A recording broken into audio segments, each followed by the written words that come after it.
I hereby call this meeting of the inhabitants and freeholders of the town of Boston to order. My name is the Honorable Thomas Cushing, Esquire, and I will be the moderator of this meeting, the purpose of which is to conduct the business of the town of Boston.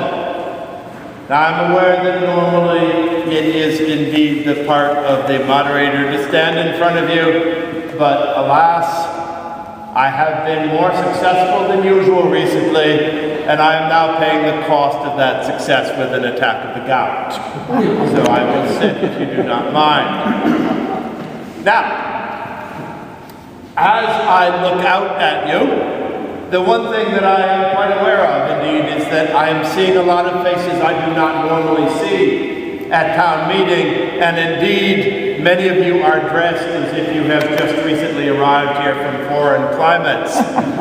So I wish to make sure that you understand. As you are here, indeed, probably to vote on an issue of grave importance for the future of Boston and of our country, the proper etiquette for a town meeting. And the first and most important rule is that while indeed we encourage you to speak in meeting and make your opinions and ideas and feelings clear, no one is allowed to speak unless and until they are recognized by your moderator. That is a hard and fast rule. Anyone who breaks it may be escorted out of town meeting. And in particular, I am aware that we are breaking with our usual practice and actually allowing ladies to sit on the floor of the meeting and speak and vote. Due to the seriousness of this issue, please, ladies, do not over-push that privilege, or it may be denied on you, and who knows, you may not be able to vote again for 108 years or so.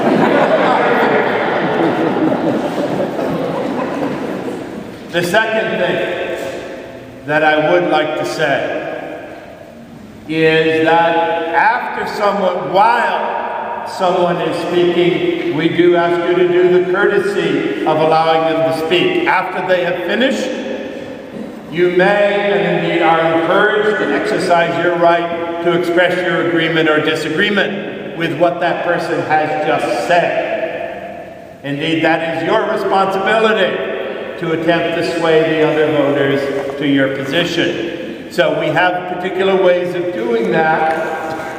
If you agree with what the person has said after they have finished speaking, we encourage you to shout loudly and enthusiastically, huzzah!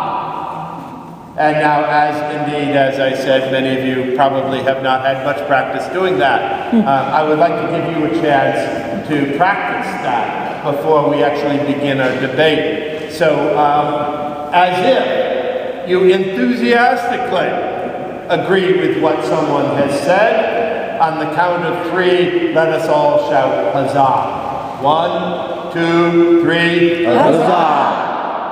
That's not bad, but I hope you'll do better when you are actually emotionally involved. Now, the other side is it may well be Bostonians on occasion being rather contrary people, that someone may say something with which you disagree.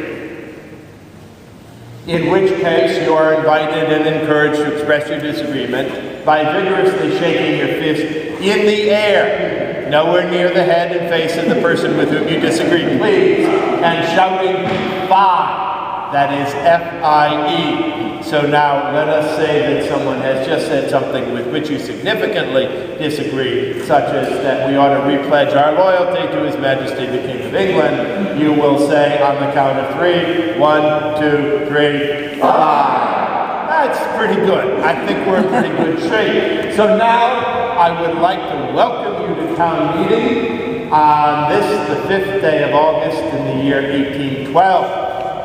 And as I said, we do have, I know, a significant item of business, which you are all excited to vote on here. But before we do that, we do have to carry out a bit of the regular business of the town of Boston. And one very important, if not necessarily particularly fragrant or salubrious item, is that I have become aware that the post of Inspector of Privies for the town of Boston has just recently become vacant due to the unfortunate disappearance of the previous inspector, Jonathan Thayer, who was lost and we believe unfortunately drowned while making surprise nighttime unlit inspections of privies, and whom the town and his wife do not particularly care to have back. So we are in need of a new inspector of privies for the town of Boston, a vitally important office to the health of the town. So what is your name, sir? Derek. No, that's fine. Where are you from? Miami. I don't know that street. Well, I suppose they're building new streets all the time as we build more land. So Derek from Miami, Florida Street has just volunteered to be the new inspector of privies for the town of Boston. All those of you who approve of naming Derek our inspector of privies, please so signify by saying huzzah. Huzzah. All those who disapprove, please so signify by saying fine.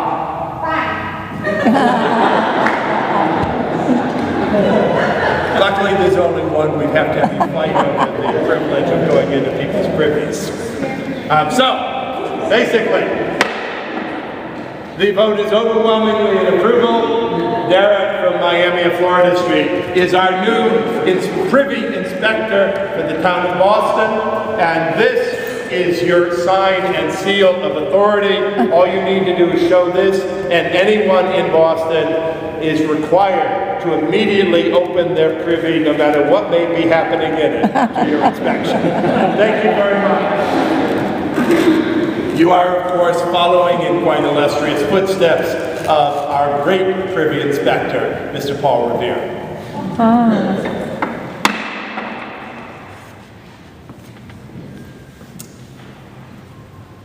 Let us move on to the vitally important matter. As you all know, not long ago, the Congress of the United States declared and President Madison signed a declaration of war with the Kingdom of Great Britain.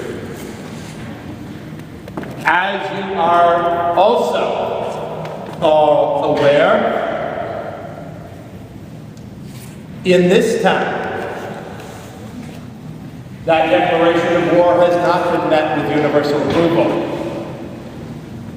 As a matter of fact, so strong is the controversy and argument that in a situation I have never seen before in my time as moderator of the town meeting, we have received for the approval or disapproval of the town not one, but two opposing resolutions on whether or not Boston, as a town of Massachusetts, should allow the militia to be taken beyond our borders for the purpose of an aggressive war against England. One resolution. Resolved, we cannot ride out this storm, which we can direct by putting forth the power of the men of Massachusetts on both the land and the sea, is in support of the war effort and directs the governor and the legislature to release our militia beyond the borders of Massachusetts. The other resolution is opposed to that. Resolved that we will not allow our militia to be used, and and that we will not support the war effort. And indeed, that should it become expedient, we will appoint committees for the purpose of receiving communications corresponding or meeting with them, that is, other peoples, for the adoption of such constitutional measures as may be proposed for the restoration of our unalienable commercial rights. All right. This, and we are indeed going to ask for your opinion, is the momentous question that we now put before you, the people of Boston. Shall we follow the lead of the governor of the Commonwealth of Massachusetts, Caleb Strong, and refuse to support the congressional and presidential war effort? Or shall we, seeking indeed to preserve free ships, free trade, and sailors' rights, and our commercial strength, support that effort and go to war again for a second time with Great Britain? I open it up now for you, the people of Boston, to express your opinion. Is there anyone who would like to speak to this issue? Now, you look like people who are used to speaking. Please. Yes, sir. As under the guild, well leaders of Boston, I stand in town hall looking out of 1745. My great-grandfather followed Colonel Gridley up to Fortress Lewisburg to take what the British Army and Navy said could not be taken. My father stood on top of Breeze Hill in the face of the mightiest army in the world and faced down the British regulars as they came up that hill. He followed them with Prescott to Saratoga and once again took down a tyrannical army under the command of Major General Burgoyne. Are we now a nation of has-beens, of weaklings? Are we going to stand here and allow Great Britain to walk all over our commerce through the Atlantic? Are we going to allow them to come down from Canada and take our women and children? I say no, we do not dishonor our heritage. We fight Great Britain to their knees as we have done many times before. Huzzah! Thank you, sir, for that impassioned, rightful discourse. Is there anyone who would like to speak from the opposite position, the federalist position opposed to the war? Sir, defending our shores against an enemy is one thing, but to invade Canada, that is truly an undertaking of epic proportions and one that is a fool's quest. Please, what is your name there? This is Paul Revere Jr. Please, by the way, when you speak, this is not anonymous speech. Please speak. Allow people to know your name and where you live before you speak here, if you will, please, as a courtesy to others in this growing town who may not recognize you. Yes, sir. My name is Tom Murray. I live in the back of Shore Street. After we won our independence from Great Britain, King George promised that they would never violate it. Now, just 29 years later, they're stealing our men, violating our territories. What is to stop them from trying to colonize us again?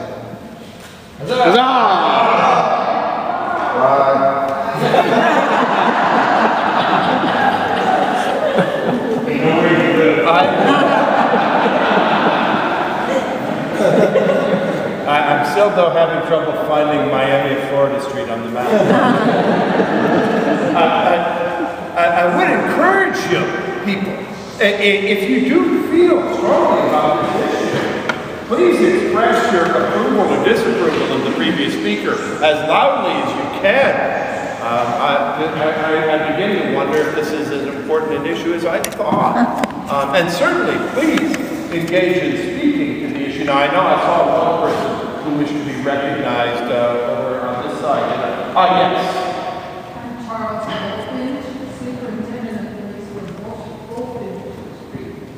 South Carolina, Kentucky, and Virginia may want to work together, but we New Englanders prefer peace. Why should we let these brash and illiterate southern foreign humans drag us out of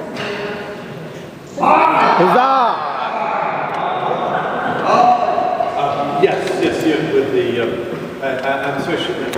I'm sorry about the damage to your eyes that we've I'm quite happy that you're able to speak inside without them. So please do speak loudly to us. My name is Isabel Child, and I strongly disagree with what was just said. We should have removed Great Britain entirely from our continent when we had the chance. Let us invade Canada and liberate them from King George.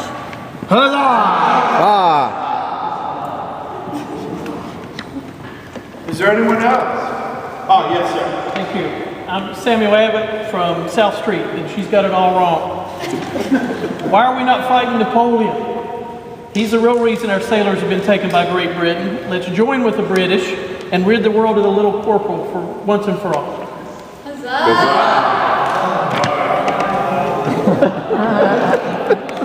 Yes, sir.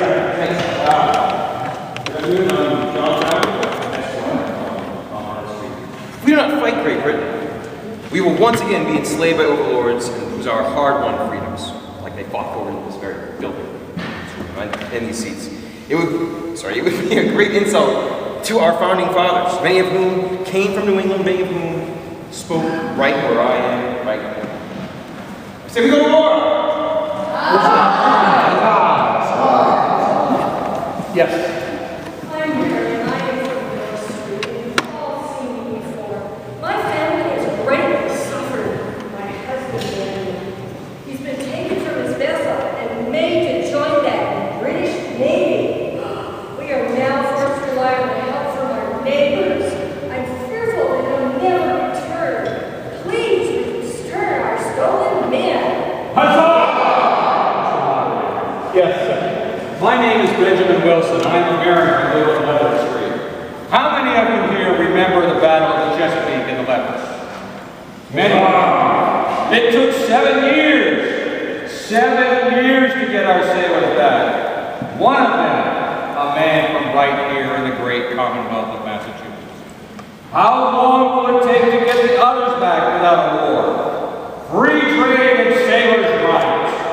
Huzzah! Is there anyone else who would like to speak? Yes, sir.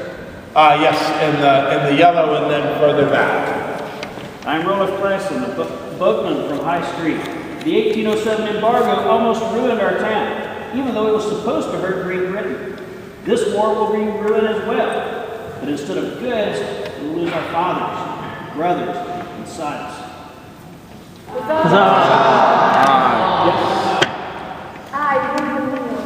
You may know me as the brewer. Oh, I see so many friendly faces here. Those who represent us are abusing our trust. The people of New England want nothing to do with this war. This situation is an embarrassment, and we will vote out those who vote for it. Our Constitution affords us this right.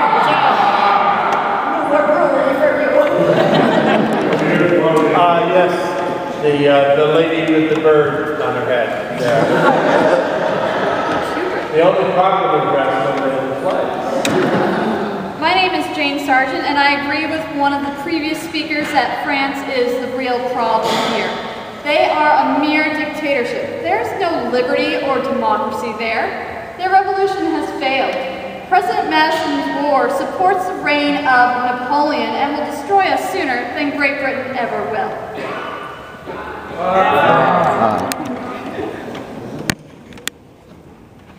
Yes.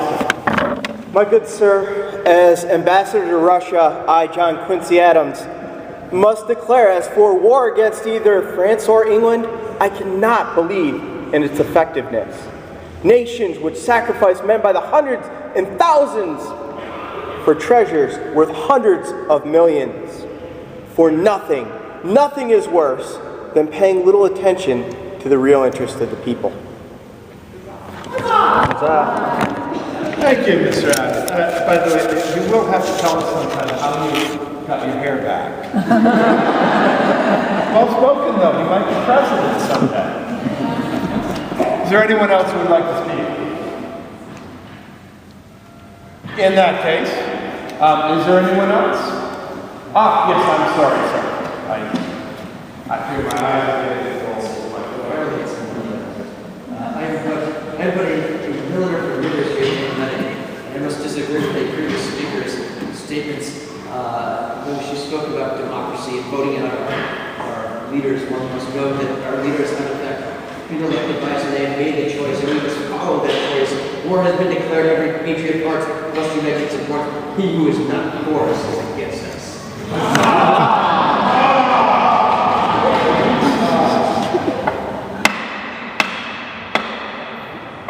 I believe that now we have indeed heard enough. We have allowed you your chance to speak, to make your feelings plain. We have heard all the arguments. I cannot think of any more that can be made. So now has come the time. Before you, the people of Boston, is this momentous issue of peace or of war. Please take a minute to consider for yourselves the arguments you have heard, the consequences of our actions, and how you shall vote on this issue.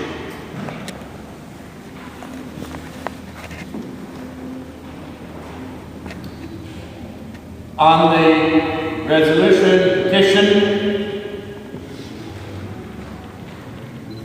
that says to refuse to help our fellow citizens but destroy all of the sacrifices that these brave men gave their lives for. The petition in support of President Madison's war. All those in favor of this petition and of releasing the militia to fight in Canada and other states, please so signify by saying huzzah. Huzzah! On the petition opposing Mr. Madison's war and directing the governor to retain the militia only within the borders of Massachusetts, please so signify by saying huzzah. Huzzah! Huzzah!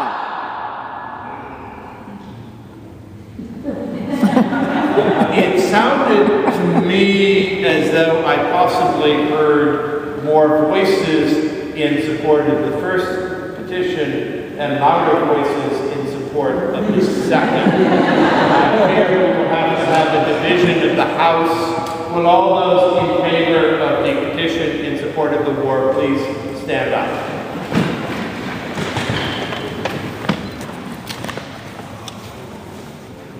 You may be seated. All those in favor of the petition opposing the war please stand up.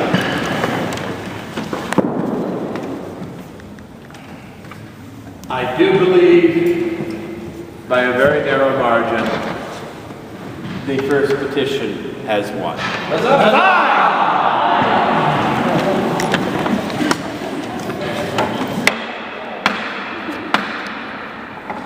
I thank you all for your attention to this issue, to the debate, and to your attention to each other, and for your vote. We will forward this petition to our Governor, Caleb Strong. I hereby declare this meeting, Town of Boston, adjourned. Thank you very much for your presence. Thank you.